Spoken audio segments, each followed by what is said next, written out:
Shalom, selamat malam sahabat Rema yang dikasih dalam Tuhan. Bersyukur sekali kalau kita diberikan waktu untuk kembali merenungkan firman Tuhan lewat Rema pada hari ini. Rema kita terambil dari 2 Korintus pasal yang keempat ayat 16 sampai dengan 18. Begini firman Tuhan. Sebab itu kami tidak tawar hati, tetapi meskipun manusia lahiriah kami semakin merosot, namun manusia batiniah kami dibaharui dari sehari ke sehari. Sebab penderitaan ringan yang sekarang ini mengerjakan bagi kami kemuliaan kekal yang melebihi segala-galanya. Jauh lebih besar daripada penderitaan kami. Sebab kami tidak memperhatikan yang kelihatan, melainkan yang tak kelihatan. Karena yang kelihatan adalah sementara, sedangkan yang tak kelihatan adalah kekal. Sahabat Rema, tidak terasa waktu terus berjalan dengan cepat. Sampai di bulan November menuju Desember ini, tidak dapat dihindari bahwa usia kita pun terus bertambah.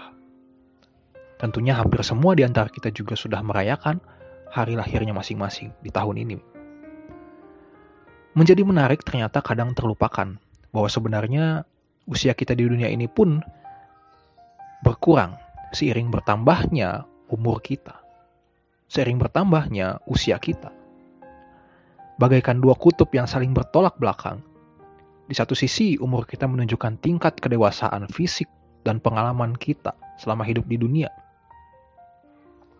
Namun sisi lainnya, kedewasaan fisik kita justru menjadi pertanda bahwa tubuh kita ini semakin merosot dan lama-kelamaan akan habis juga pada masanya.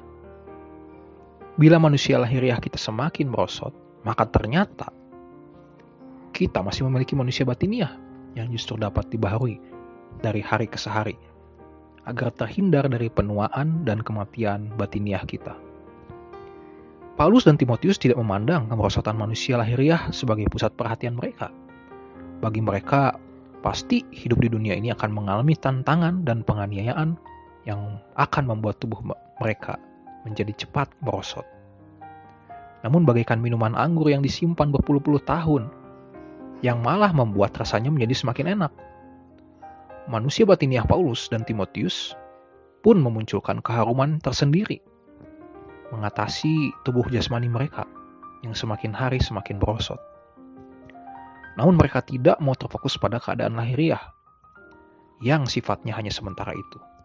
Sebaliknya, mereka memandang kepada keadaan batiniah mereka, yaitu pengharapannya di dalam Kristus, yang bersifat kekal dan tidak dapat binasa.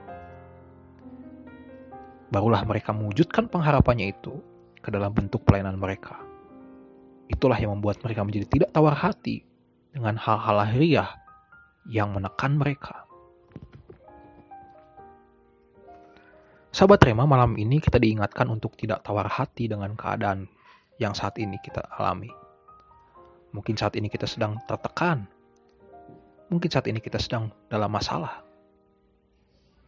Tetapi mari kita semakin giat mengerjakan bagian yang sudah Tuhan percayakan untuk kita. Mari tetap melayani Tuhan. Mari tetap giat berdoa dan mengucap syukur. Mari tetap banyak merenungkan firman Tuhan. Agar dari hari ke hari kita mengalami pembaharuan kualitas iman kita. Mari kita berdoa. Kami mengucap syukur Tuhan Yesus atas kepercayaan yang Kau berikan sehingga sampai hari ini kami boleh menjadi seorang Kristen dan bahkan terus mengalami pembelajaran demi mengalami pembaharuan kualitas iman kami. Kiranya Tuhan kasih-Mu terus menyertai kami dalam mengiring-Mu sampai akhir nanti. Malam ini kami akan beristirahat Tuhan, kiranya tangan-Mu menyertai dan melindungi kami sampai esok hari. Dan apa yang sudah kami rencanakan biarlah Tuhan jadi sesuai dengan kehendak-Mu. Terima kasih Tuhan Yesus, di dalam nama Tuhan Yesus kami berdoa dan mengucap syukur. Haleluya. Amin. Tetap semangat, salam sehat. Tuhan Yesus memberkati kita.